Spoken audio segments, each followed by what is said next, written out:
soul family, welcome to today's spirituality retreat for this new moon in Scorpio in November of 2021. First of all, how time flies, right? My name is Christie Ramirez and I'm your health and wellness expert. So today I'm here to begin our spirituality retreat, which, as you all know, is a two-part event. We begin with our spiritual talk where we talk about the energies, what's coming in with the new or full moon, and what we can work on and heal also during this moon cycle. And then that's why we end with a sound healing session to keep that in mind and allow the sound frequency to heal, cleanse, and detox our aura. This is like our spiritual maintenance that we do twice a month, and it's so helpful for keeping us in spiritual alignment.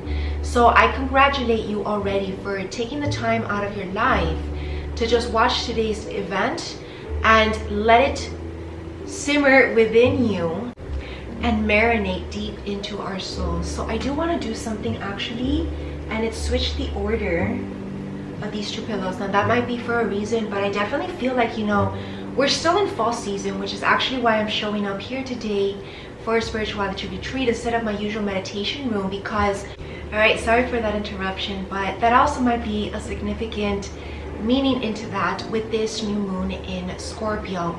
So the reason I'm here again is because we are entering the last final month and a half of fall season, which is where this harvest is starting to come in, right?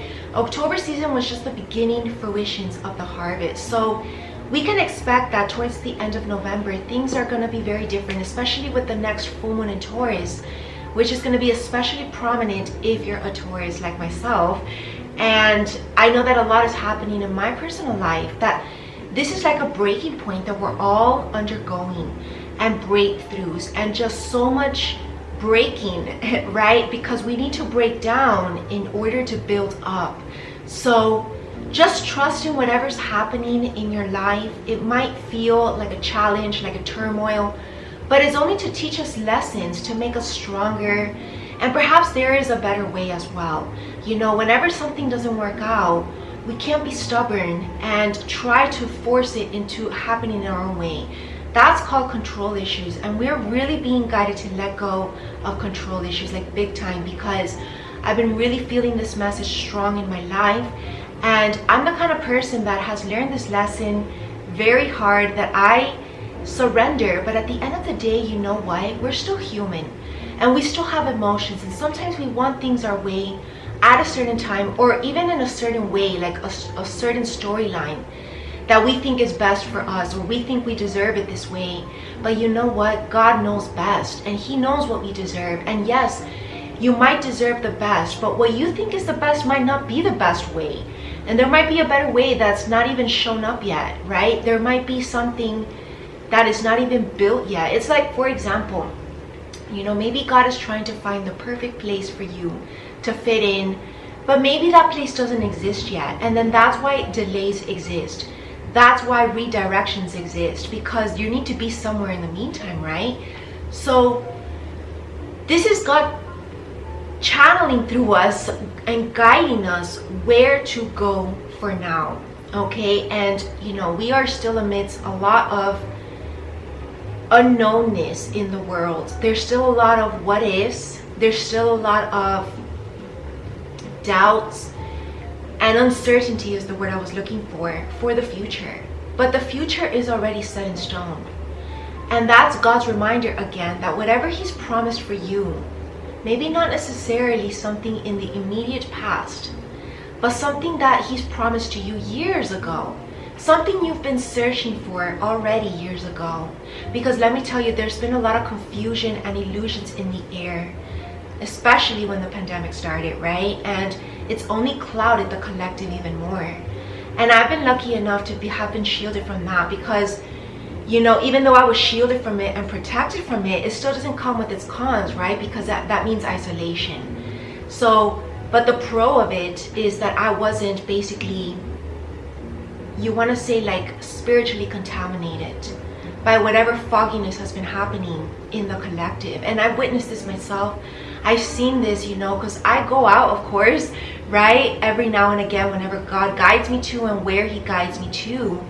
And I can see the falsity, you know, without even needing to go deep into the situation, because, you know, first of all, I've been doing this for years. I'm a psychologist, I'm highly intuitive, and I have spiritual gifts. And not only that, but sometimes, you know, God uses me more than anything. Then it's not even about me, really.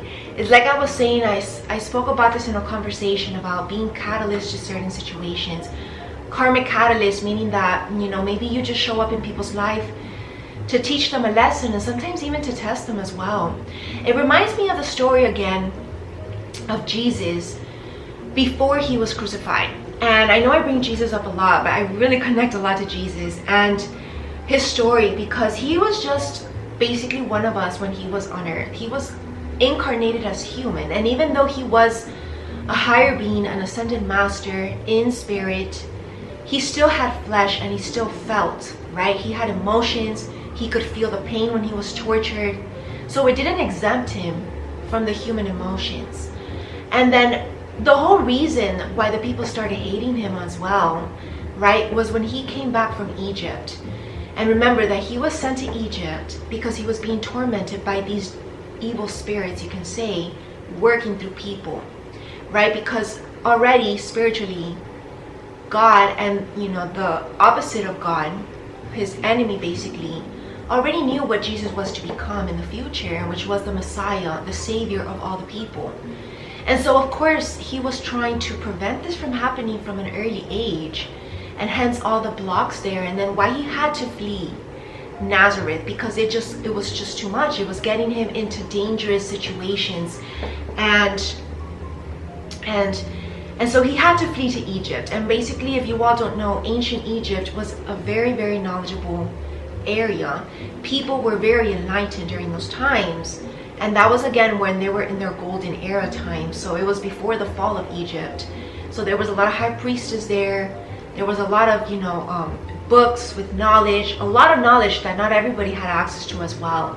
They were studying astronomy, mathematics, all of these difficult subjects that is now basically required in school.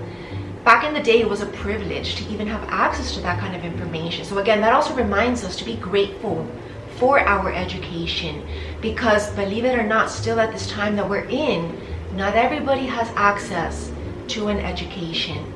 So this is definitely a gift from God and a blessing. So if you're in school and you're watching this, don't underappreciate your school times, because that is a lot to learn. And more than anything, again, my school of light, which is something that is not taught at school, right? This is going beyond school, and this is going into the spiritual journey. It's like a magic school, like in Harry Potter, literally, but for the spiritual journey.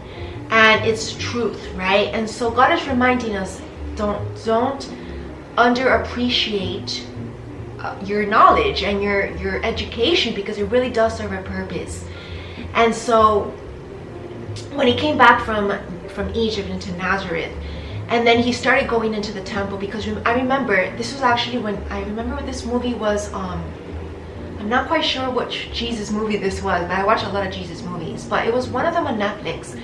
And he came back already as a young adult, or maybe it was a young adult, and he was going into the Passover, which is what the Jewish celebrate, right? As something that they need to sacrifice animals, the lambs, and they were sacrificing. And then at that time, Pontius Pilate was the Roman emperor at that time, who had the power to decide who was going to be crucified and who not, and arrested or killed for murder, etc., right? And what is those called? The ones who were following the religion of Passover, basically, the Jewish religion, there was like a few people who were also dressed up. The rabbi was the one that wanted him crucified, because he was the one that was charging Jesus as blasphemy, right? And being against God's word and trying to like just pretend that he was the Messiah when he really was, but he wasn't trying to brag about it. But it was just their own fear that they truly did believe, though, that he was performing blasphemy. So at the end of the day as well, they were just very ignorant, because they really didn't know the God's word, right? Because if not, they would have known that the Messiah was him. and that they already knew the prophecy that the Messiah was coming, but they just didn't want to believe that it was him. And maybe because he was Hebrew as well, right? And he wasn't Jewish, like into that religion. And the whole reason as well why they conflicted was because when Jesus came into that temple where they had their religion set in stone, basically, their holiday and everything, their rituals and their laws were like according to them. Because remember, back in the day, religion actually ruled a lot of the law and how the people acted or were supposed to act according to law. So back then, the emperor and the religion worked hand in hand, the Pope, you can say. And so the rabbis were really furious with Jesus because Jesus was coming in, like, in their words, it was like, who does he think he is, that he's just coming in and trying to tell us how to act, how to be, how to run our temple, right? Because Jesus saw that there was a lot of corruption. For example, with the overtaxing of the peoples who were already poor to begin with. That was one of them that I remember. And then there were just other things there that people weren't being necessarily called out for, and it's considered corruption in God's eyes. And Jesus was sent there basically as a messenger, and also kind of like as a, you want to say kind of like a judge in a way, like to bring justice to the people who were being mistreated unfairly and not given the privileges that the other people had, which were the rich people. And at that time, the rabbi were really rich, right? And so it was something around those lines. I'm sorry that I'm kind of straying off the event here, but this is part of it, because this is the energy that's coming in with this new moon in Scorpio. It's these hidden truths that are being revealed, dark secrets, corruption. That has been coming up a lot. You know, I always do a lot of journal writing. But lately, it's been like on fire, like non-stop. I can't stop writing. God is continuously revealing to me just certain thoughts of the day, but truths as well into those poems that I'm writing. And a big one that comes up is corruption. And you know, I write a lot about this because, you know, it's interesting. I will write a post on this, but if I'm to briefly touch up on this, you know, subject of corruption, you know, everybody wants to be in God's grace, right? But corruption is something that, again, everybody also falls victim to, and unknowingly as well, and unconsciously, because at the end of the day, what is corruption? Corruption is wanting to bend God's rules, God's laws to your own liking, to your will. And at the end of the day, it's God's will that will triumphant, and it's God's will that we should let be, right? And by us straying from that, a lot of people try to just lie to themselves and just kind of just, again, bend the rules to make themselves feel good, like if they're not doing anything wrong. And that's called bending the rules. And that's called corruption, because you're not following God's morality. And I feel like there is a lot of immorality in the world. And you're gonna think this is very funny, but, and again, nothing's coincidence, right? But when I began my business in 2019, which actually was in August of 2019, I was hired by a huge bank to do a motivational speech for the staff. And it wasn't for the CEO staff, right? The people on top. It was for the peoples who were usually doing more of the lower end jobs, right? The people, right? The main staff, which actually is the majority as well. And the reason why they called me in was, first of all, I had connections there, right, with family, but they knew that I was just opening my business and that I was a motivational speaker, a soul coach, and a psychologist with a lot of background in this area, in this field. And so they wanted me to create a speech on how to build these people's morality, because they felt that the people had really fallen off the wagon of morality, and people were just doing whatever it is that they thought. They had lost motivation for even wanting to excel, and is why the bank was suffering, because the main people, who is the collective, the followers, weren't following. They were just going their own way and just surviving on life. They weren't passionate about what they were doing. And that, again, is what happens to a lot of people when they're not passionate about life, what they're doing. They lose their interest, they lose their motivation. And again, this can also happen in relationships, with a job that you're in, a career, and just basically the way that you're living your life as well, a lifestyle. And God is wanting to bring in this passion. He wants to revive us. Again, Scorpio also rules rebirth. It's ruled by the 8th house in astrology. And the 8th house is about the rebirth. It's about the death and the rebirth. And we die to our ego. We die to the old self, the old life, which is what happened to me right before beginning this business, actually. I truly did have a huge ego death.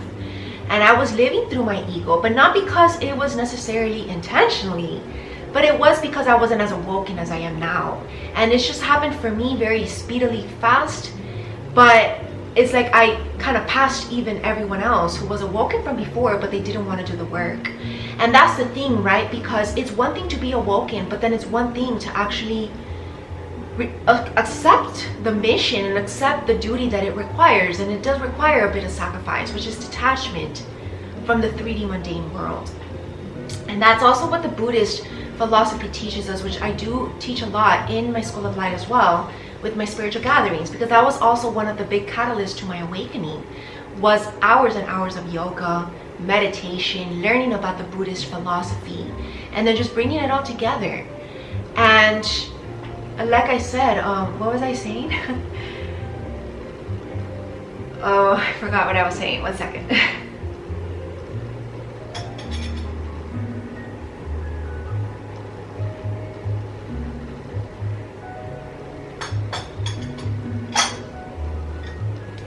But anyways, I kind of became like this bridge now, right, between heaven and earth. And again, that's what messengers are. That's what the light workers are here to do. We are the bridge between heaven and the people, the majority of the people, right, the earth. And right now, as we are entering this new earth, it's significant because I feel like there is a lot of transformation happening. Again, what also Scorpio rules. With death and rebirth, this is about transformation, metamorphosis. And this is happening at a speed level, again, speedily, very quickly. I am kind of just feeling it. I don't really, something about me, I actually don't necessarily even like follow anyone on social media or catch up on anybody's, social media per se. Only like 1 or 2 people that God has guided me to, because God, ever since like the past 1.5 years, has been really wanting to shield my energy so that everything that I transfer to all of you is pure from spirit, the Holy Spirit. And what I'm almost feeling is like this forcing upon people to wake up and make changes. This is a huge turning point for all of us. We are being asked to make detours in life when it comes to decision making, the way that we live our life, and starting this new beginning, because it's going to be for our future. Again, everything that I bring together, check out my Lightworker University. In my Lightworker University, I've done events the past year, and there's one coming up the next weekend, which is the 2022 Lightworker University presentation. And this is tying in together with this energy, because this is, again, the breakthroughs that are happening for living the life of our dreams, being with the partner of our dreams, having the career of our dreams, living the lifestyle of our dreams, having the health state of our dreams, everything, because there's no more waiting. This is the moment. A lot of people stay stuck in settling or situations because they always think that there's a long future ahead of them. But what 2020 has really taught us is that this is not necessarily the case. Life is fragile, and it can be taken away with just, again, a blink of an eye. And none of us are supposed to take life for granted anymore, because that was the whole purpose of this tragedy. And again, I want to say sadly that this tragedy is still not over. It might seem like things are getting better, but I feel like this is just the beginning of a new storm, because sometimes when things seem to get better, it's just because it's about to get worse. But then after the worst, which we haven't seen the worst, that's when then the true fresh new beginning begins. And this fresh new beginning is building up from 2022 to 2024. All my journals have been channeling this. I already have the big picture for the next years. And of course, I'm only divulging little by little to all of you, because I know that not everybody can handle everything, the truth, in just one single moment in one video. And so God has guided me to keep kind of these secrets about what's next, and slowly start guiding people through my journals, through my presentations, through our retreats that we talk about the energies. And sometimes, you know, it's hard to grieve what doesn't serve us anymore and what we need to let go. And sometimes we might not even know what that is necessarily. But trust me that God will make it known. God will give you the green or red light, and even sometimes a yellow light, to know when to just slow down. That it is going to be time for that, but just maybe not yet. And then the red lights are obviously get out of there. It doesn't serve you, and in fact it's probably bringing you down. Again, descent versus ascent. What I mentioned in the fashion show of October, you don't want to descend. You want to climb up and ascend God's mountain, not descend into whoever knows what mountain, right? So this is serious stuff, you know. It might seem like it's all like just, you know, oh, la la la, kind of like energy, right? Because a lot of people want to deny that there is a problem worldwide. But, you know, things are not yet 100% better. Things are getting better behind the scenes, but there's just still a lot of tension and even conflict. And we see this as proof in the news. I don't watch the news, but I know, because, you know, when the person that I follow, for example, is another light worker who does talk about news and watches the news. So that's how I keep up to date. But for me, God has guided me to not watch the news because it's very toxic. And, you know, part of my role, again, everybody has different roles on this journey, and everybody's role needs to be different, because if everybody were doing the same thing, then how is that going to help anybody, right? Everybody needs to have their own specific role.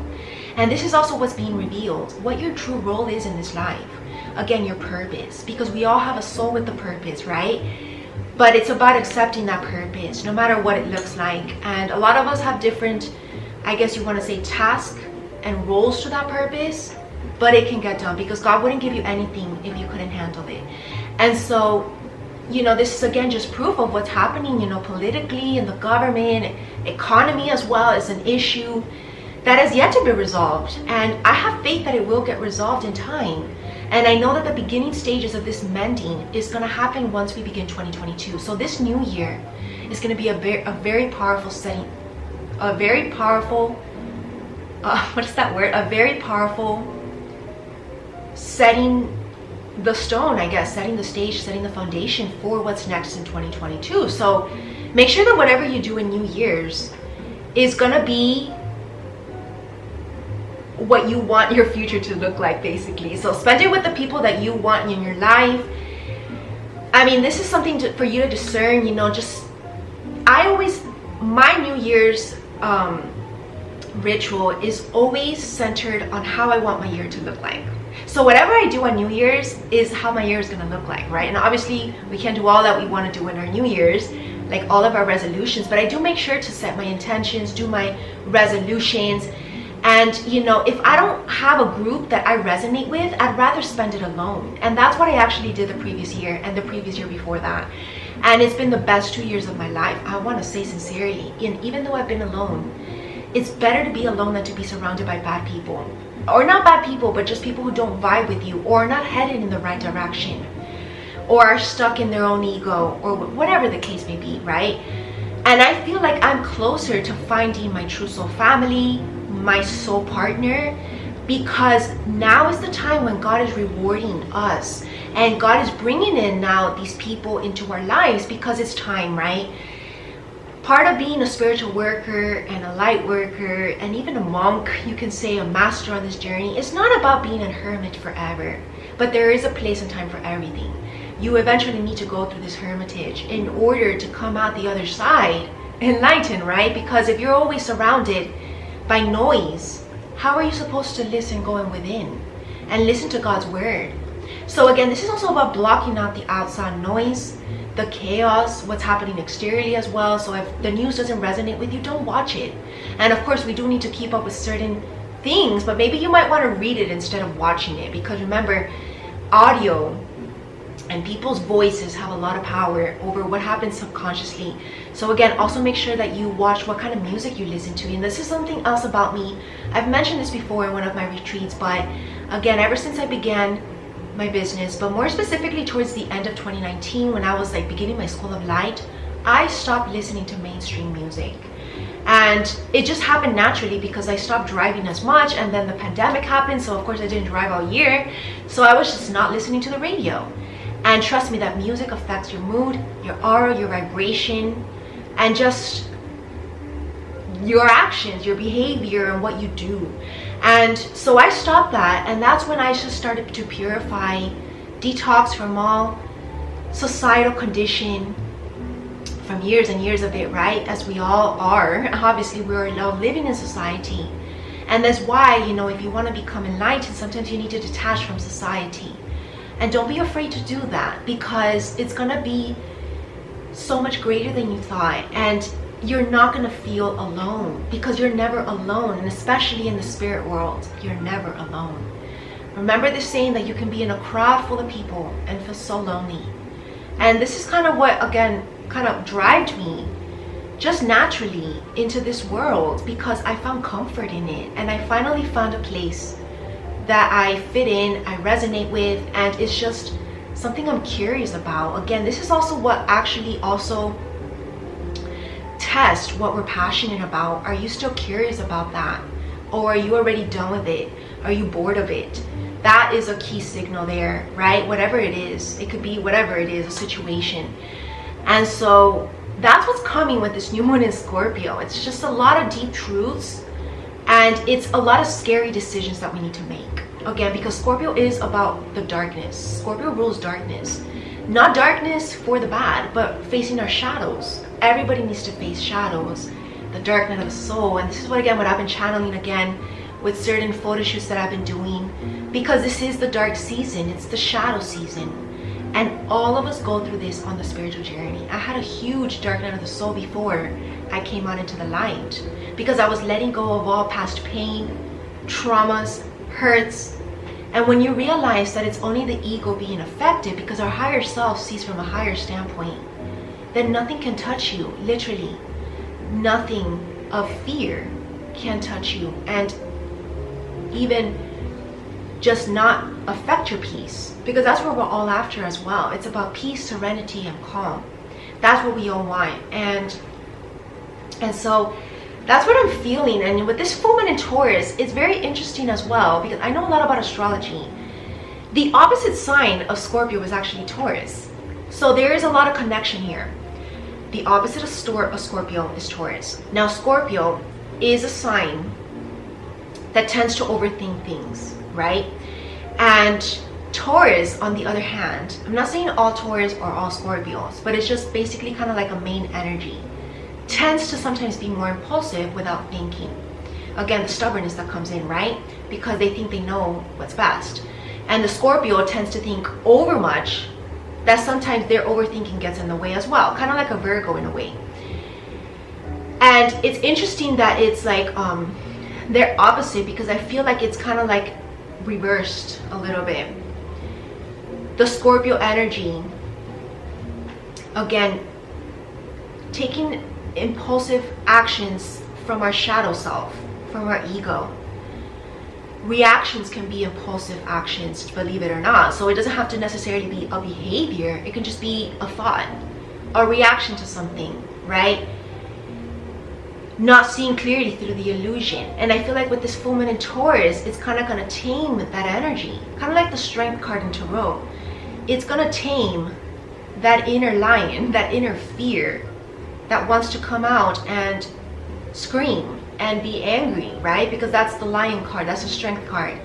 And it's interesting as well that in that card, the lion is representing the divine masculine, and the woman there, the goddess that's taming that divine masculine, is a divine feminine. And only the true divine feminine can tame their divine masculine. And this is about unions, divine unions coming together as well. I was actually going to say this at the beginning of the video, but it's meant to be here now, because I feel like after all this soul work that's been done, this is what's coming next. It's the divine spiritual love union that is actually what's going to heal not only the collective, but also ourselves. And maybe on the reverse, it's going to heal ourselves first so that we can heal the collective, like superheroes. That's what superheroes are, basically, right? All those comics about superheroes are much deeper truths, which is why I love them so much, because it's talking about the Lightworker mission. And this is what power couples are about. They come here for the mission. They come here because love is the most powerful healing force ever. And that is the most powerful love ever. It's the love of the other half, the divine counterpart, literally the other half of your soul. So how can it not be the greatest love ever? And we all have, again, I don't want to bring in love too much because that's what the love show's about, but how can we've all had teachers on our journey. And again, this is also what's bringing up with Scorpio. It's all these dark lessons that we've needed to learn with other teachers on our journey that our divine, pure, angelic love can't teach us. Because again, it's not a dark love. It's a pure, innocent love. So it can only be of light. And how do we get to that state of light? You need to pass the tunnel, right? And at the end of that dark tunnel is the light waiting for us on both sides, because everybody needs to face their shadows, both divine masculine and divine feminine in their own way. And it's beautiful because this is what's coming. It's literally the happily ever after for the holidays as well. I'm feeling with Christmas is like the magic snow in the air, literally like winter magic. And I was actually listening to Christmas music before this, so I think that was funny that it came up because I always like to put music here. And yeah, that's what I'm feeling. I feel like this is what's coming. It's just like this massive, massive whirlwind of redirection, recompilation, and restructuring of where we're going next and where you thought you were going next. Because whatever you thought you were going is actually probably the complete opposite, or just maybe a way that you didn't even think it was possible. The impossible is becoming possible. Miracles do happen. I've also been channeling a lot of miracles. And again, you all know I love miracles because I do teach a course in miracles in my spiritual book club. But I truly do believe like finally these miracles are here.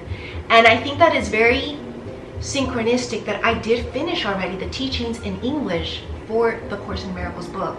So this is the completion that's coming in for these miracles to come in. And that's beautiful because this is the completion cycle. So with this new moon in Scorpio, set your intentions about what is really deep in your heart. Remember, Scorpio is ruled by Pluto. Pluto is what's deep profoundly in our soul. This is the farthest planet away from the sun in the solar system. It's our hidden desires, deep in the subconscious. Think of Carl Erickson's chart about the ego, the super ego, and the under ego, which is basically the consciousness, the subconscious, and the super conscious, right? Remember the id, the ego, and the, what's the other word? The id, the ego, and the super ego. One of the super ego is the one that knows what's right from wrong. Our ego is what the mask that we wear in our consciousness as we are awake with the people in our reality. And the subconscious is obviously what's deep in our soul, what's the truth underneath, right?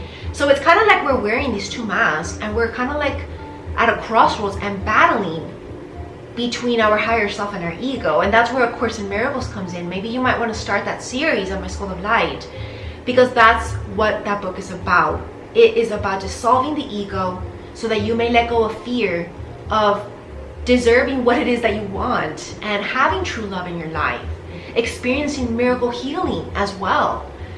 Healing is what Jesus is about. He's a healer and he is a miraculous healer. And the only way to be able to be receptive of those miracles is to first of all believe in the miracles, but also surrender. And in order to truly surrender, we basically need to surrender our physical vision. Obviously, metaphorically, our ego. What we see in the physical is not the reality, but it's what our spiritual eye is telling us deep in our soul. That is the truth. And so we need to see from the bigger perspective. We need to see through our spiritual eye, and we need to just let go of illusions and fear. And this is also what's going to help us to be able to get through what's happening worldwide and stop being in survival mode, because there is a new beginning coming. A lot of people is kind of like acting like it's the end of the world, And that's why they're settling in a way. You think about it, right? Because okay, so there's this thing, right? I said this in the beginning. Let me sip a coffee. I'm so thirsty. One second.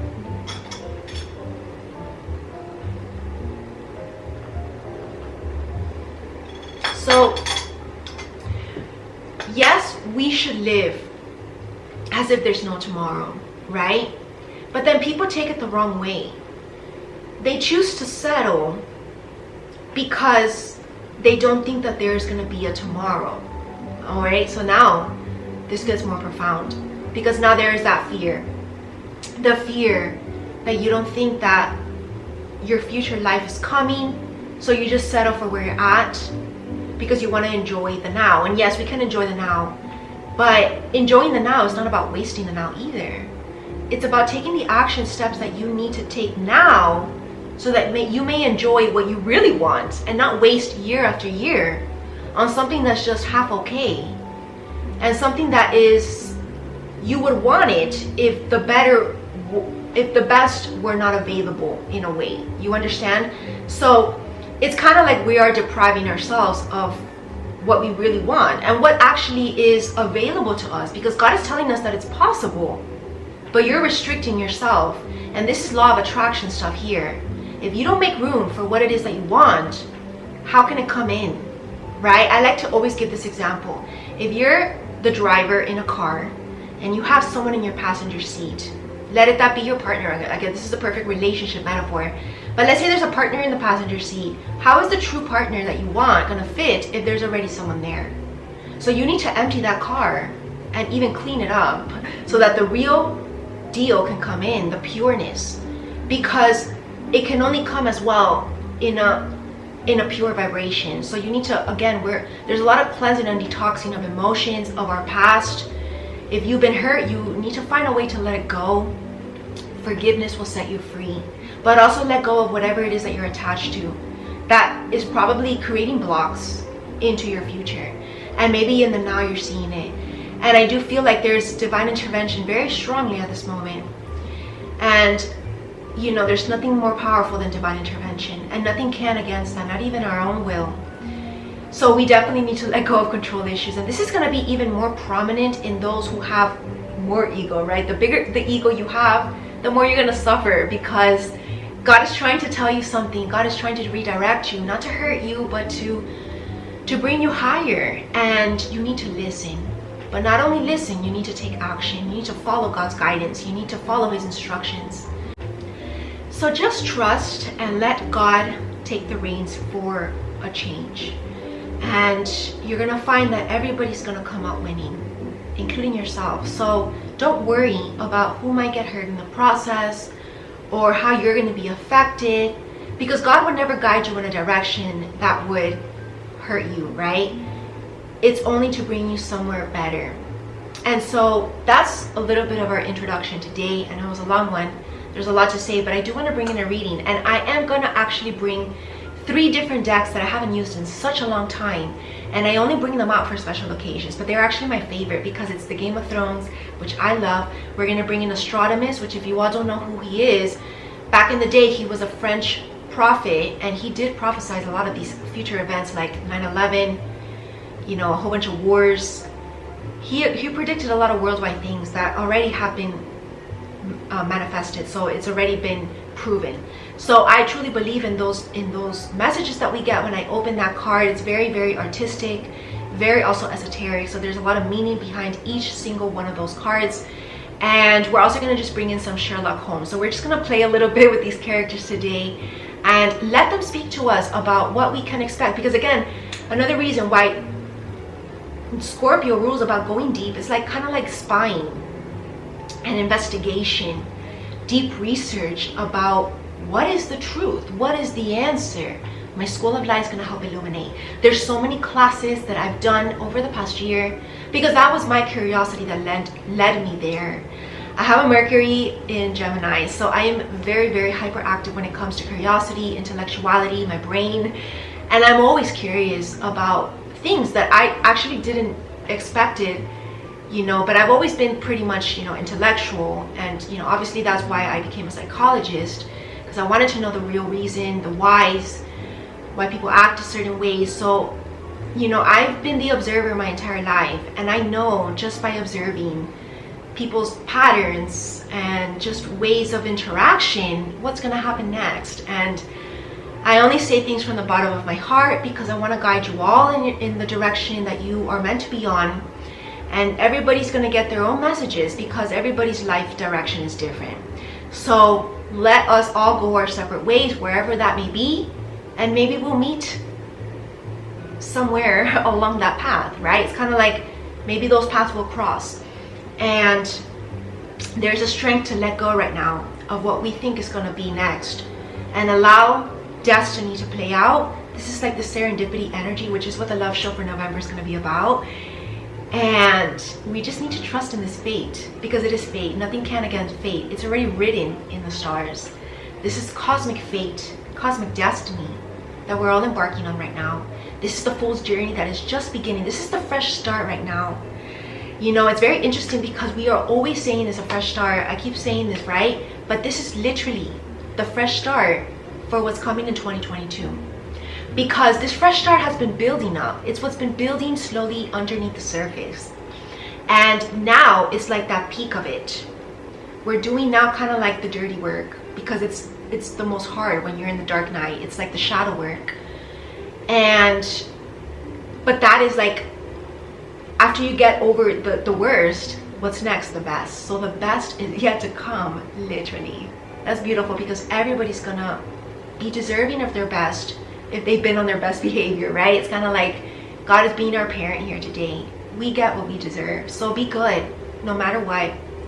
Always have good thoughts and intentions towards people, no matter what. And always keep loving your heart as number one.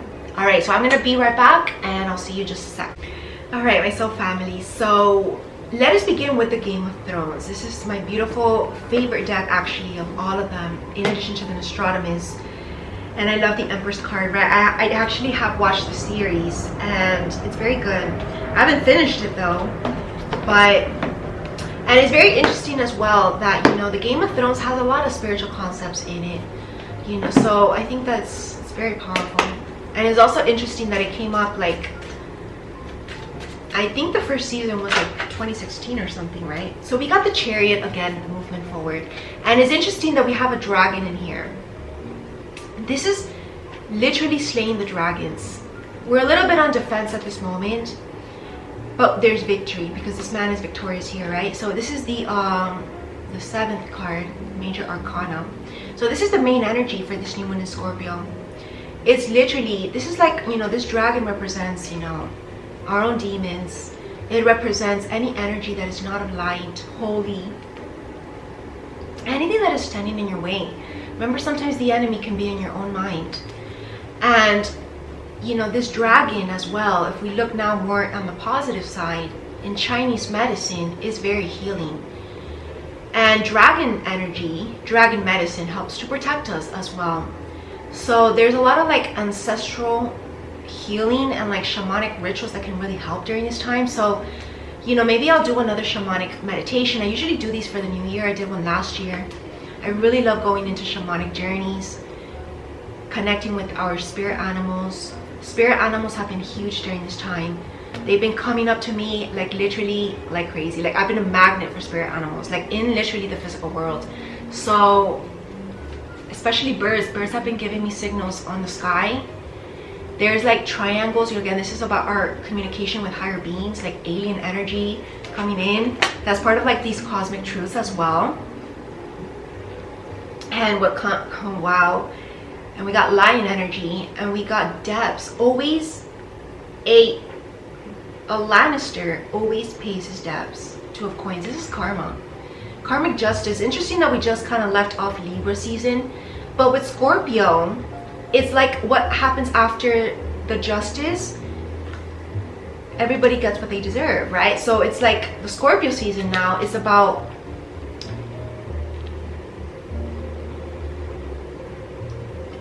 it's like the I'm thinking of the scorpion, right? Because the scorpion will like literally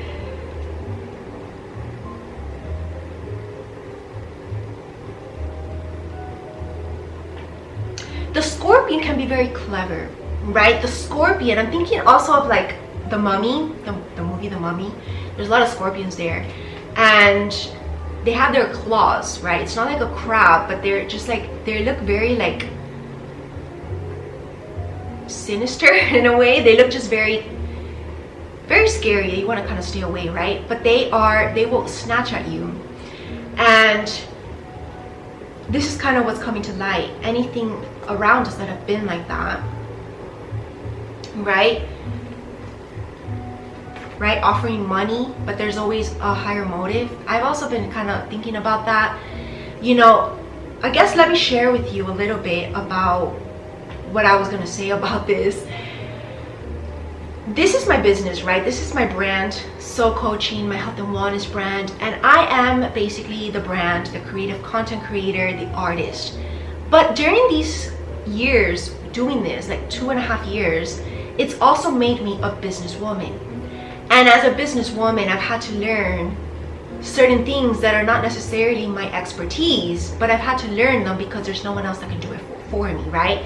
You know, this is me in the beginning stages of a business plan, so there's not really money that you can just give to someone to do for you and just pay someone to do it for you, but I've had to do it all myself. So I've done everything on my business, and it teaches you a lot being a business person, and it also teaches you a lot about, you know, people, communication, negotiation, and realizing that when it comes to business, it's a whole different ballgame. When it comes to business, people can become greedy, and in the business world, which is why I don't mesh with that, people are out for themselves, right? And I'm not saying everybody, because there are good souls out there that truly would genuinely want to help, but there always sometimes needs to be something in it for them. That's the business mindset, right? And this is kind of like this energy that I'm picking up on with the 6 of coins. It's like, give me this and I'll give you that, right? That's like a debt. It's kind of like an exchange, and that can even happen in relationships, right? It's like counting everything that the other person does and doing just the same. That's not love.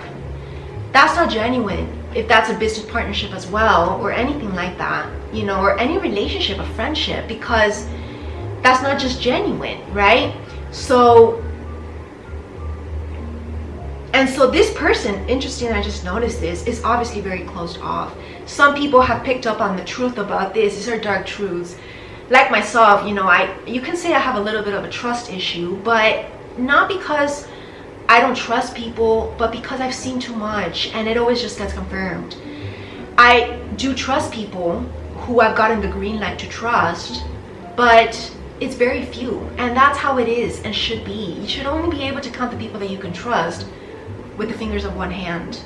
And that's how it's been in my life. I've trusted before. I've had people on my life as confidants, as best friends, but they've been just like one in my life, you know, like just in that moment of my life, it was just like one person basically, or just two sometimes, but usually it's best one, because if there's a third party situation, that never works. Partnerships, it's like this even number that needs to happen, not the odd number, right? Because third party, there's always going to be, that's going to be, one of them is going to be the devil's advocate, the one that is always against. Even 5, because 2 of them, and where's the other one left? And it kind of seems weird that I'm saying this because I never thought of it this way, but it is a little bit like that, right? And sometimes as well, you know, when you're beginning anything, because again, this is this new beginning as well when it comes to mission work, and is why I'm bringing this up, because I see this 2 of coins, and this is about business partnerships. Okay, now I'm getting this, and this is infinite potential with this mission, and God only knows who's the best partner for you for the mission, right? There's a lot of lion energy here, which is about courage, bravery, confidence, willpower, all of these things that are required to make something happen. And there is the Sun card, and the bigger the business gets, believe it or not, it's like the more actually vulnerable it gets, and that's why it's always good to keep it small. And because, you know, and it's in those stages as well where there's more intimacy. So there's the Queen of Coins here. This is you know, us being the queen of our own show. It's kind of like this financial success that we've reached, and we will reach. And we are on the lookout, right? We have our eyes vigilant on who is deserving of this coin and who really is genuine. She's shielded, right? Her crown chakra is shielded because all of the answers lie within. There's even like this color gold, yellow, blue, light blue, like sky blue. A lot of empowerment that needs to happen for you to be in this leadership position. Empowerment. But there, I am also seeing now this also can be also a help. So again, now we can come into like the other side of the story. There's some people that genuinely are going to want to help. And we need to accept this because we do need partners, right? And we can't do it alone, right? The Eight of Cups. Look at this. This person's alone in like this dungeon. And there's a crowd of people out there wanting to help. But it's kind of like just, I want to walk alone. And into the shadow as well, because it's the night sky and everybody else is a little bit in the light. So why is this person walking into the shadows alone? Because it's about to undergo a transformation. Eight of Cups. And this transformation is going to bring him back wiser. And maybe he is the leader of that crowd, right? And the leader needs to be centered. They can never fall off. They can never be shaken because if not, the whole crowd shakes, right? So there's a lot of deep, deep transformation that's happening. And this requires a lot of discipline, a lot of willpower, and a need to be really strong. And the only way to do this is to make God our rock. It doesn't have to be, it can't be a person only. It has to be God. God needs to be the center of your life. That's the only way. There's a hermit mode here, King of Spears. This King of Spears here is hermiting, is by a tree, which is about ancient wisdom, gaining knowledge, and also forging a new path. You know, he's holding on to this spear, but also a wand. So needing to be very blunt with what he wants, the spear, and be willing to cut out anything that's just standing in the way. This doesn't have to be male or female, it could be either, right? So this is the energy that's coming in, and that is our guidance as well, to just be direct, be assertive, speak your truth. There's nothing to fear. And maybe we should look up justice. Wow, what did I just say? This is the balancing of the scales that's happening, those last remnants of Libra season coming into this new one in Scorpio. And now with this new one in Scorpio, it's set in stone, this justice, everybody getting what they deserve, but also being put on track where they are meant to be. This is also destiny. Justice can also be kind of like the wheel of fortune. Destiny, right? Everybody getting the fairness they deserve. Remember, it's not always bad, it's good, right? If you've been doing good, then you'll deserve good.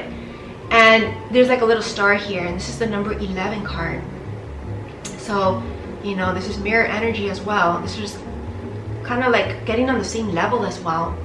Can also be the same spiritual level, right? Could be about love, you know, kind of getting on that level as well. Six of Swords.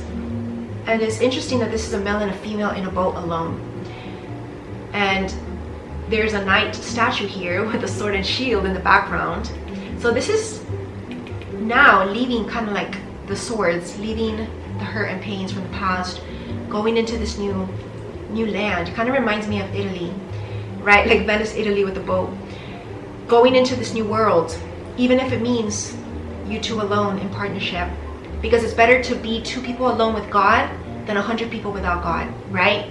So you don't want to be in the middle of that repercussion. And we got the Sun. This will lead to true happiness, true fulfillment, and especially, and a new beginning. This is the sunflowers here, a bright new fresh start. And this is a golden opportunity right here. But will you accept it or not is the question. And will you wake up to it? Wake up to this truth. Literally, it's like rise and shine. It's time to go. Beautiful energy. I do want to, maybe we should open the Sun card and look it up here on this booklet. This is the number 1019. Maybe that's a significant date, November 19.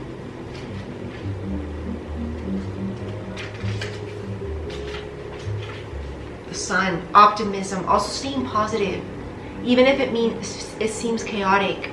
Success, achievement, growth, happiness, well-being, vacations maybe are much needed.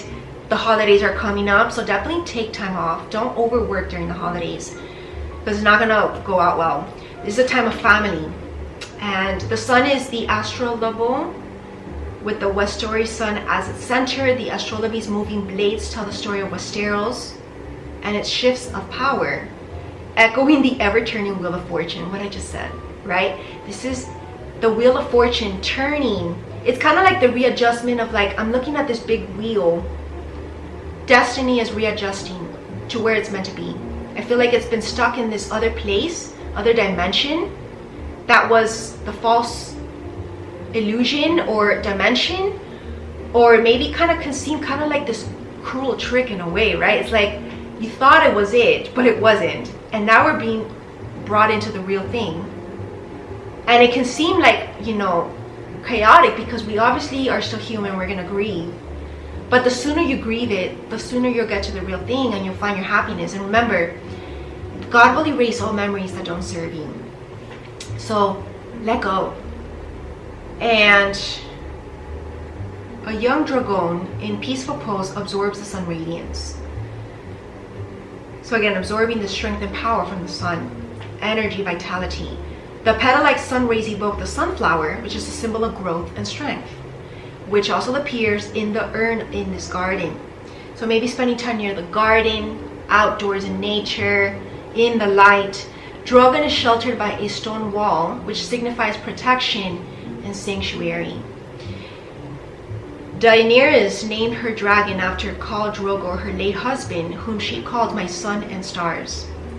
So this number 11 reduces to 10 the number of fulfillment and completion.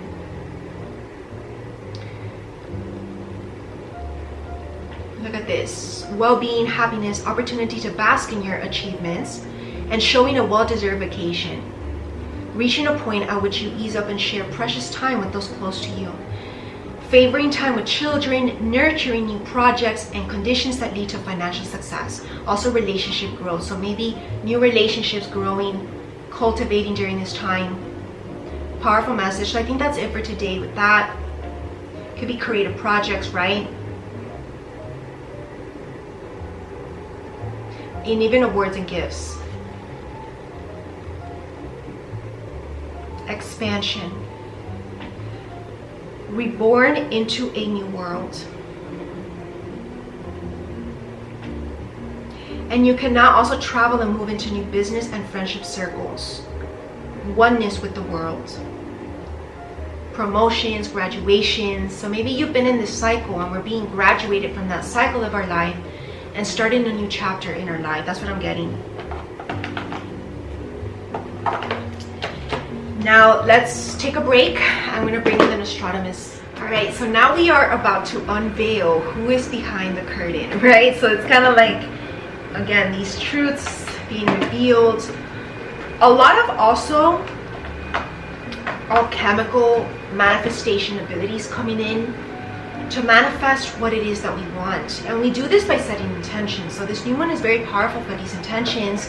And we also do this by, you know, vision work, which I did do a whole event for the New Year's in my spiritual counseling TV network on vision board. I did a whole vision board, how to alchemize the life of your dreams. And I think this is really going to serve us during this time.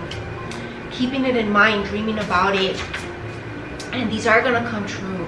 So let's get some messages about what's in store with this new moon in Scorpio.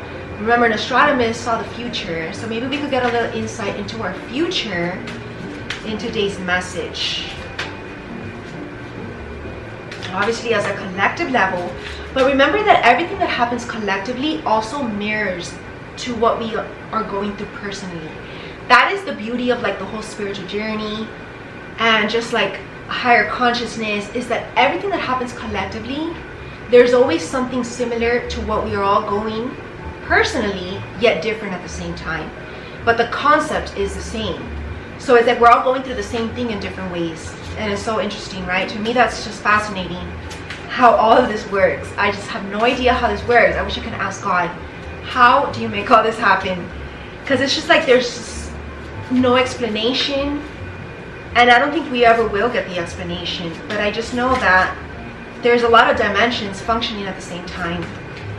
And so it's about staying on the higher planes, right? We don't want to be stuck in the lower ones, stuck in fear. I did do a whole presentation on the different 12D dimensions in the April fashion show, I believe. I believe it was the April or the May or the March. We got the Astronomer card, but this is a girl, a woman dressed in baby pink here. And she looks like a fertile woman, but she also looks very kind of sacred as well. The Astronomer. These are cards that we definitely need to look up. And we got the Empress and the Star, major arcanas coming in together here. And this star, this is the 8 of Spears. So again, the number 8 is about rebirthing. And this card wants to come in. There's a Moon card, 7 of Moons in reverse. So we're going to look all these up because we always need to look at these up.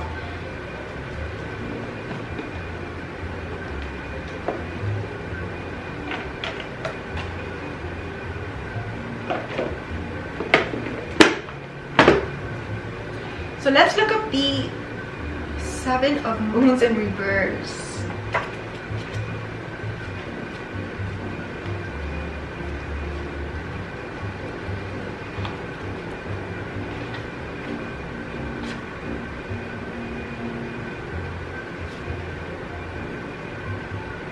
The divine word will be stricken from the sky. That's God's word. Again, justice. It will not be possible to go further forward. This is divine intervention, people. This is God saying enough is enough. You know, I said this previous spirituality retreat. God is a little bit angry, and I don't know why, but I feel it's because people have been on the wrong path. And God is trying to set us forth on the real path to the kingdom of heaven. And so this is bigger than us, you know.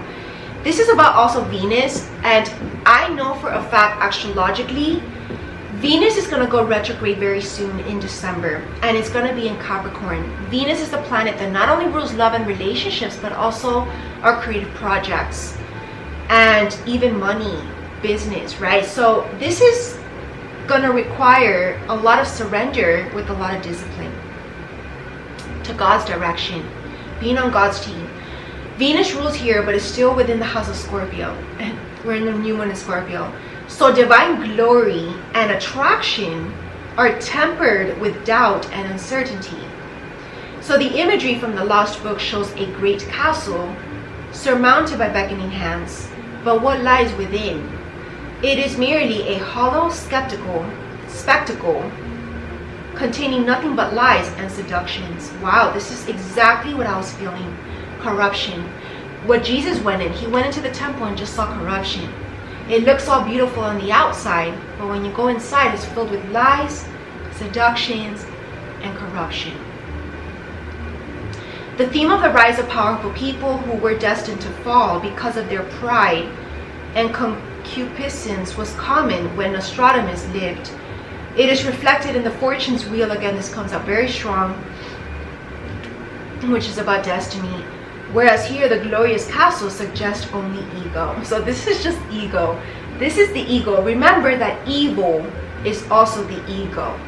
So if you're listening to your ego, you're on the wrong team.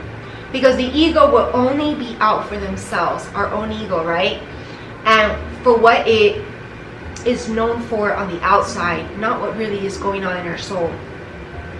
So this is one of the cards of the dreamer, who fashions wonderful castles from cloud that soon melts away. So this is our dreams, our true dreams, our visions, the dream life.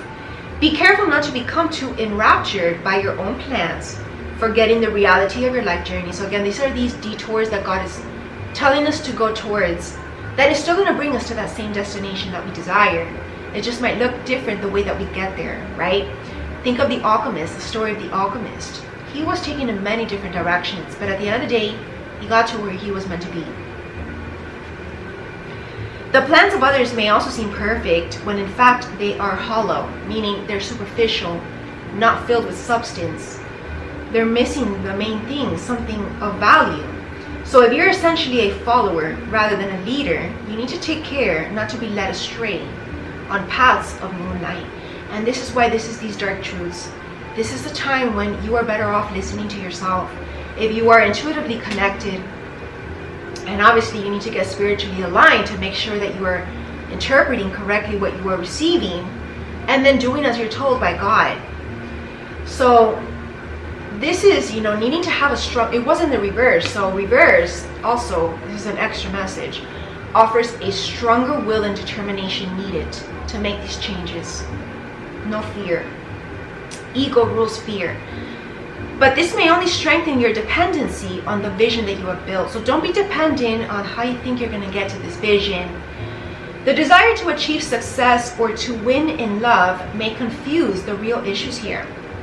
So these are false plans, false desire even, willpower and determination needed, deep desires and aspirations. You can get these answers through meditation. So this is powerful. And then let's look at the sun, and we got the sun in, these were upright. This will bring us to our happiness, the sun card, flying into this new world.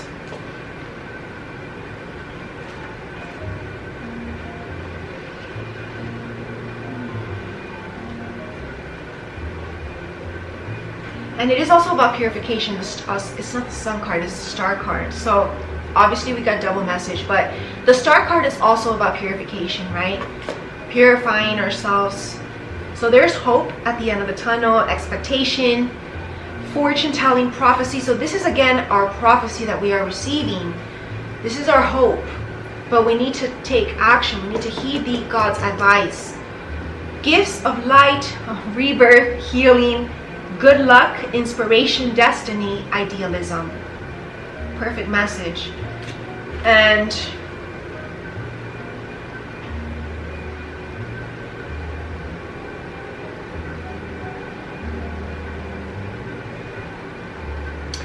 so it is a very well expected card for times when you're thinking of beginning a new enterprise, moving to a new place, or simply having a fresh start. It has all the vigor and determination that such decisions warrant, and it puts you center stage, literally as the star of your own life. Think of it as representing a moment of opportunity or making the right choice at the right time without fear of mistakes. Know that there are no mistakes on your journey, only lessons and just where you're meant to be. So from the center of your being, in a place of absolute calm, you can look out and see with clarity everything that is happening and all possible permutations of any action that you take.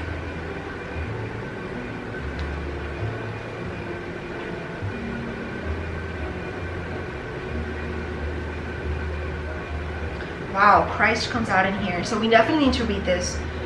So this is the coming of hope here. Astronomy and astrology were of central importance to many people in astronomers' lifetime. And in the three cards in the sequence that follow, we enter the sphere of influence in which the heavenly bodies exert their pull upon events. The history of the stars is interesting. Most decks today represented as a woman with 2 jars pouring water into a stream with between 5 and 7 stars in the sky behind her. This is generally identified as Aquarius, so if you have Aquarius in your astrological chart, this is extra significant for you, the water carrier. But in earlier decks, the iconography suggests an identification either with the morning star, which is Lucifer, or Venus. So they're the opposite, obviously, right? Venus is of light, Lucifer is not.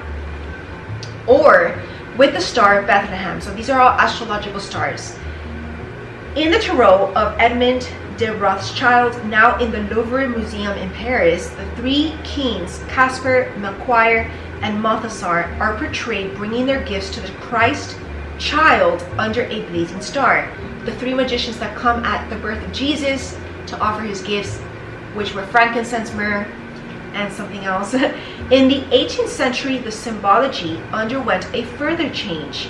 Court de Gabelin identified it with Sirius, which is where it is said that Jesus Christ descended from, incarnated from, the star Sirius, which is where all the heavenly angels come from, Mother Mary as well. The dog star is a constellation in the sky, and the figure with Isis, which this is an Egyptian mythological goddess,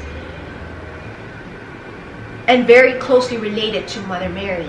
Okay, this is what we're learning in the spiritual gatherings, where we're going deep into Buddha talk, a lot of deep ancient religion. There's a lot of connection between religions, so that's one of them. But in each instance, the meaning applied to the card remained more or less the same. It was a universal sign of hope, either in the form of the morning star, the prophetic star of Bethlehem, or the beneficial influence of Sirius and the goddess. Only in the more recent times did the meaning become curiously associated with negative forces. In the 19th century, A.E. Waite, following the wayward thinking of Atala, gave the card the meaning of loss, abandonment, or theft. So something being stolen from you. And it can just be, energetic, right? Remember, if you're around wrong people, they can drain your energy. So this remains a very doubtful ascription. In the imagery of the lost book, we found the picture of the sun, our own near star, with a griffin holding a spear to be the most appropriate. From ancient times, the griffin, which kind of reminds me of Gryffindor in Harry Potter, part eagle and part lion, has been associated with guardianship, protection, and courage. So these are our guardian angels, kind of like Archangel Michael coming in. In the later times, it became associated with Christ, its eagle half representing heaven, and its lion half part earth. So again, this is the bridge between heaven and earth, so that when combined, it expresses the heavenly and earthly aspects of Jesus. Very powerful. So Jesus, again, always showing up for us, right? Very powerful. And then, I know I say that a lot, but it's very rare energy that we're in. It's like really, really powerful. And, Scorpio does rule power in a way. It's like this powerful force. Empress. And it's the number 3 card. So this is this alignment that we are reaching. And this fertility, the birthing of new projects. That's what I got with the other card. Ruling passions, health, the feminine, marriage, wild nature, nurture, and action. So maybe we don't need to look at these other ones.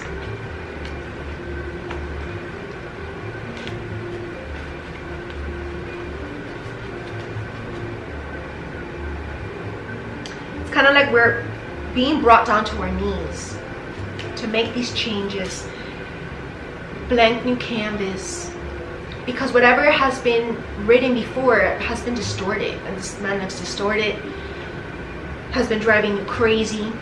It's not the one.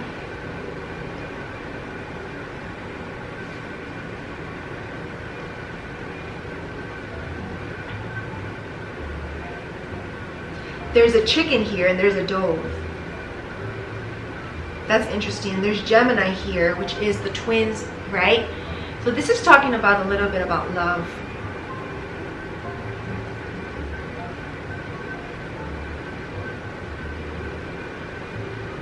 And chickens do represent fertility in a way, right? Because they do have, laid their eggs. And the dove, this is about spiritual fertility, spiritual projects, spiritually based missions. So this is beautiful that I'm getting that. I'm not going to read into that, but I will read into the Empress.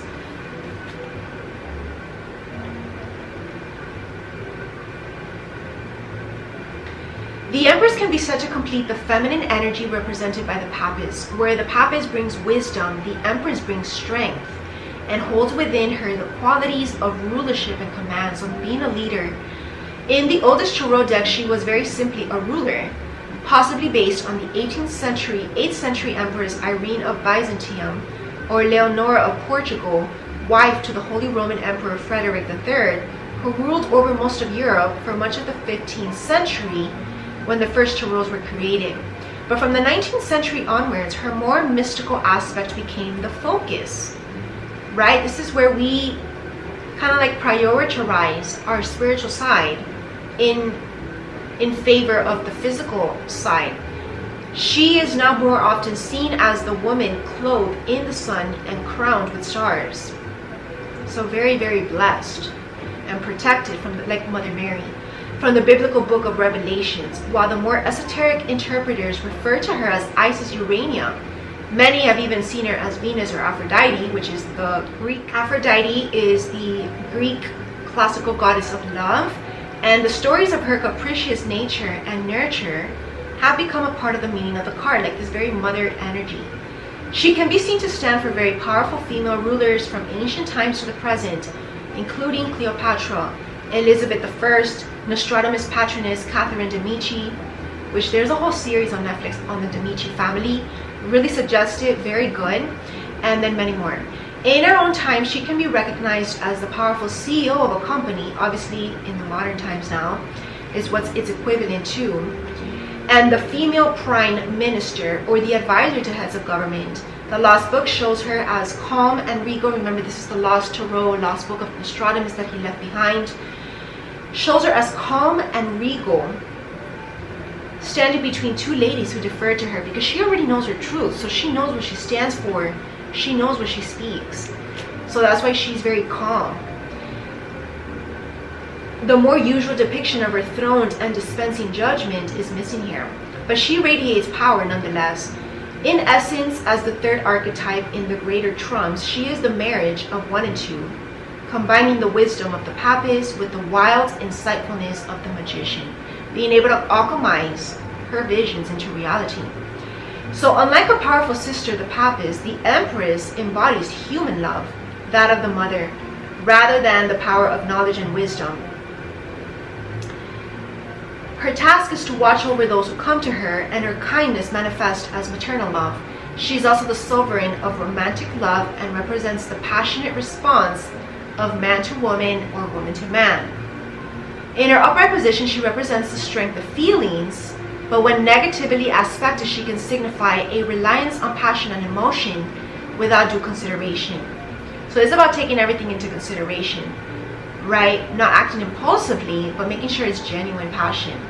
In a reading, she may represent a strong female companion, wife, sister, daughter, friend, whose earthly qualities lend themselves to offering support, but when reversed can overbalance the psyche by encouraging reckless behavior. So make sure you don't fall into that category. Her two strengths are the nurture that she offers and the understanding of passionate relationships, but she can overwhelm with smothering love if reversed. So we don't want to be around someone who smothers us, but loves us just enough, right? And anyone who has experienced the destructive love of a mother who cares for her child too much will recognize the Empress and be wary of her. And this can happen in relationships as well. If you're with someone who is, more mothery than more partnerish. But to those who travel freely through life, she is a boon companion, which is what true love should be, is companionship, whose caring nature is both protective and enlivening. So this is bringing all of these qualities together. This is the archetype, again, the Empress of the strong divine feminine that is coming in kind of to save the day in a way. So very powerful energy. And she is the high priestess. That's the other part of the archetype, but she is the all-knowing. She's the one that holds the wisdom and the truth. So it's up to divine masculines who are more the action-oriented archetype to take that action and do as the divine feminine sees, right? So it's how it worked back in the days. There's a powerful series as well on Apple TV called See that I really love, about the blind civilization in the future, and is representative that everybody has been needing. They were forced to see through their third eye, their spiritual eye, because they literally had no vision. So I love that series because it really humbles people. And this is again what this energy is also about. Stay humble before God and don't think that you know it all, because we don't. And remember, life's going to get better for us, so we need to trust. There's a lot of deep trust and surrender that might really, really take a lot of people to surrender that much, but when you do, you're going to see that it is a miracle. All right, so last but certainly not least, I do want to bring these out because I did take them out, so it's for a reason.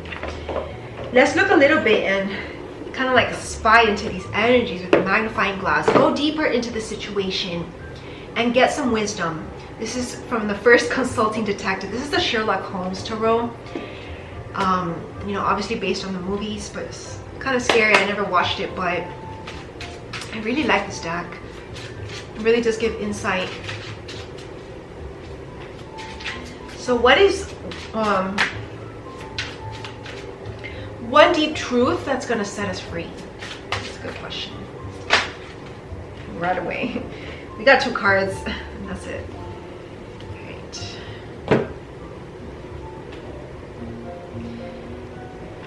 So this has to do with love, because there's a male and a female here. And the male here is reading something.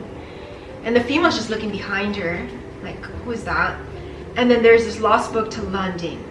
And I'm having the motivational speeches next weekend for the Lightworker University. It's always London based, so I think that's interesting. But we're gaining this knowledge about what's ahead, right? Let's look it up. It's the number 10 card, which is about completion.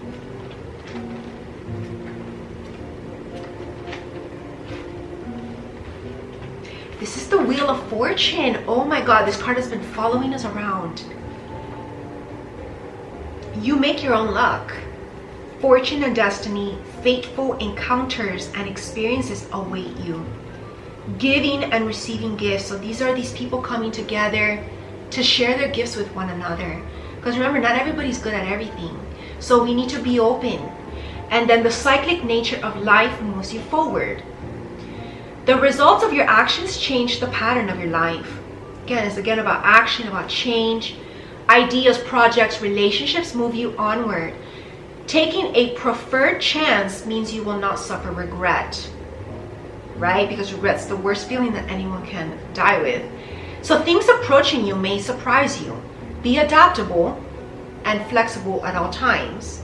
Consider every aspect of the evidence. Neglected opportunities may come back to haunt you. Being fatalistic keeps the wheel turning. So this is the fog. Maybe you might be feeling nervous and tense during this time as well. And this is kind of what fear brings out of us, right? But unpredictable events may prevent you from uncovering the clues. You experience a run of bad luck that causes you to keep missing opportunities. You may feel as though you're stuck on a treadmill, either literally or not. Sudden mood swings make it hard to get a clear perspective of the issue. Speculation or gambling causes you to lose focus. Recurrent events follow you if you fail to attend to them. So again, this is you. This is because these events are trying to catch your attention, but you're missing the message and getting stuck on the superficial event and not getting the in between, right? Reading between the lines of the message that God is trying to tell you, send you. You blame your own bad luck or your own poor luck rather than acknowledging circumstances that affect your progress. So again, the key words here are cyclic change. There's a cycle that needs to be ended to begin a new one. This is what the Wheel of Fortune represents. To evolve, our soul evolution. Sequential patterns which result from any action, adaptation, incarnation, or manifestation of a project. So the reason why you were incarnated, your purpose, your soul's true purpose. There's increase, maybe because of bad speculation or negligence. Maybe you're neglecting the truth, something that needs to be taken a look at. Or procrastinating on something as well. Maybe a conversation, a decision, an action step.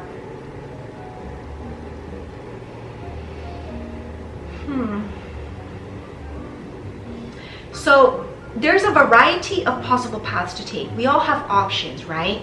Each one leading to a different outcome. So a great way to make a decision is what I tell all my clients. First, think about where you want to be, and then consider the options again. Which one's going to get you there?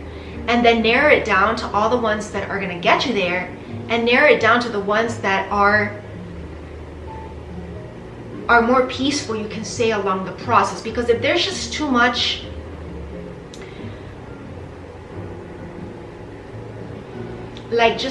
things like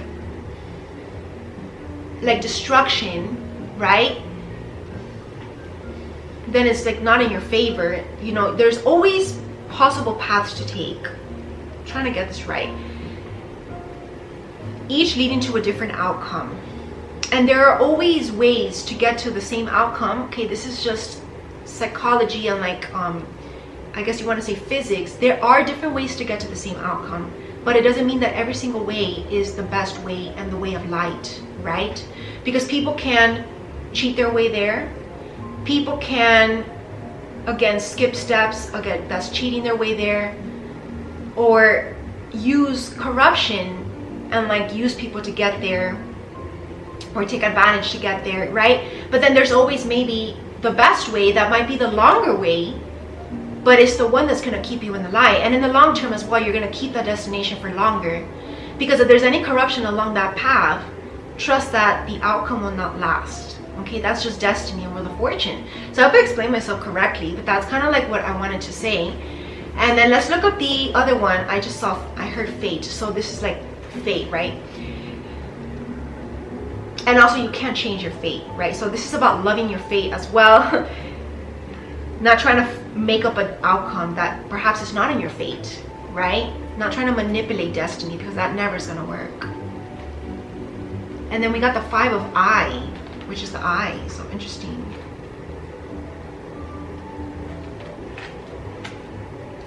The motives of women are so inscrutable.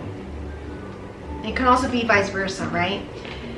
So there's slander here, defeat or cowardice, unethical behavior, divisive means, thwarted plans, malicious intent, or being burglared, misfortune, loss, mourning, pain, or vengeance. This can be a theft of your identity, or slander, or loss of your good name, humiliation from treachery or cowardice, thwarted plans, abuse, assault, bullying, unethical behavior, malicious intentions, envious opponents steal from you, a sense of defeat, break-ins, sloppy or malicious thinking may cause things to go awry, helping those who may be damaged as well. And the fog here reveals re-establishing your hard-won reputation, being alert to the signs of treachery, and obviously not giving into the trap, going your separate way, not being defeated by past mistakes, having courage to be a warrior of light, an advocate or witness who supports you. There are always going to be witnesses. That's the thing about the journey. God will never put you in a situation where there are not witnesses of light. Maybe personal regrets or envy towards others leads you to undermine reputation. So maybe this could be someone else getting to the bottom of a web of envy or malice. So this is quite dark, but this is kind of like what Scorpio energy reveals. But again, this is all not always literal. Take it metaphorically, right?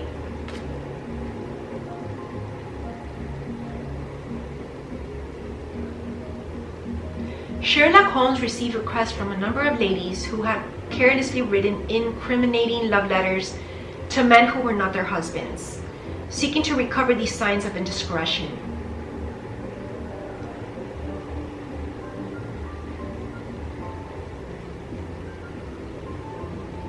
So the 5 of Swords, which is what this card represents, obviously has a lot to do with like trickery, deceit, slander, generally unethical activities.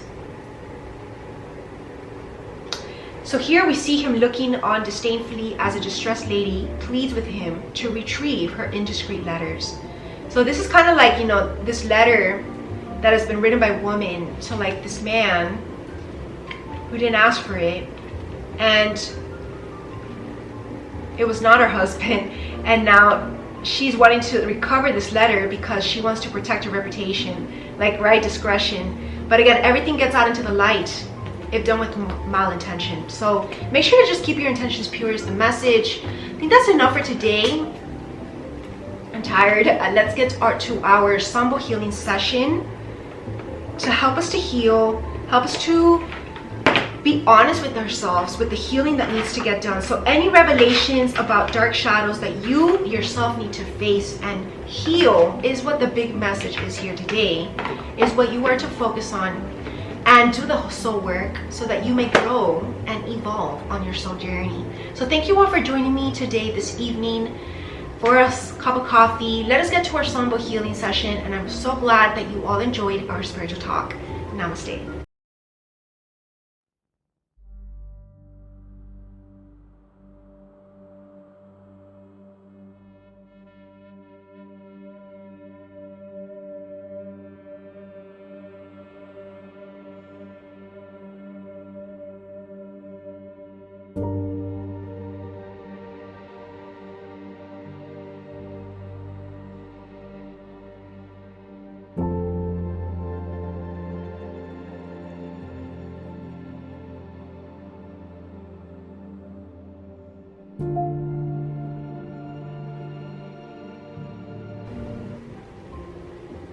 Hello my soul family, welcome to today's Sambo healing session for this new moon in Scorpio in November of 2021.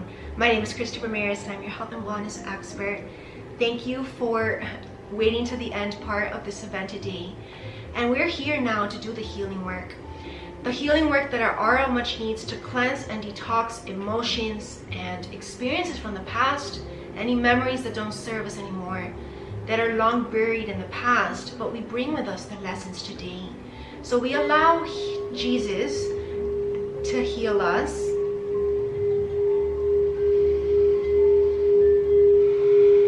Let us receive.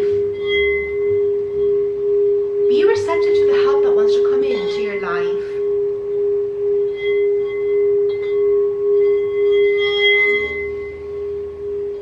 It is a beautiful life. We need to trust that there is always light at the end of the tunnel. If you're experiencing any darkness, any shadow in your life, any sadness, know that it too shall pass.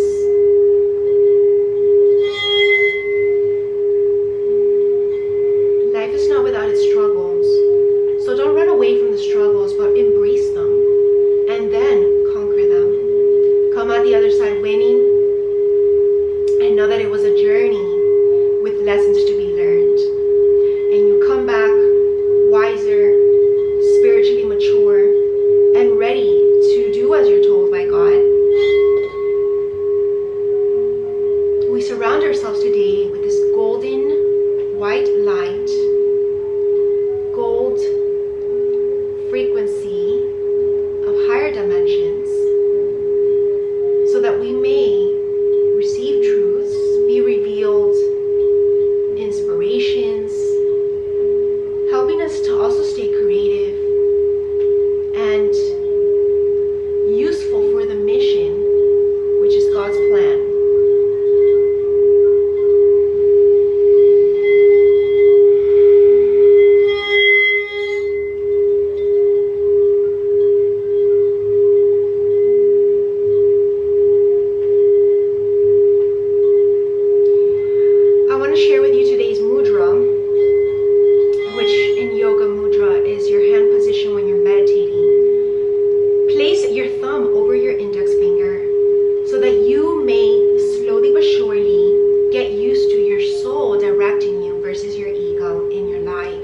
Directing your steps forward, guiding you towards your true soul path.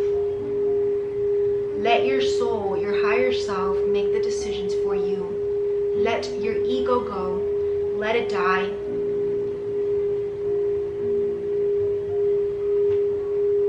And again, the thumb is the bigger, thicker finger in our hands, so the ego cannot do anything to misdirect you, because the thumb is the leader and your higher self, guided by the Holy Spirit, is the leader. So let your inner leader lead your life and don't fall for the ego's trap of fear, manipulation into deceiving you to make wrong decisions, right? This could be overthinking situations that you already know in your heart what's the correct decision. You know the answer deep within you. So if you keep overthinking, you're just allowing your ego an opportunity to jump in. So A Course in Miracles is going to help to clear your head. We surrender and we let go. We are only humans here, and we surrender and humbly serve God's mission.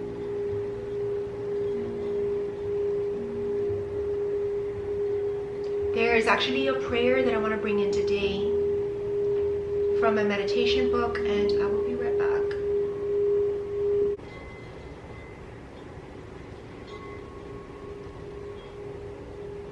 This is the Pavamana mantra. Om Asatu Masat Kamaya Tamaso Majyoti Gamaja Miator Mantram Gamaja Om Shanti Shanti Shanti.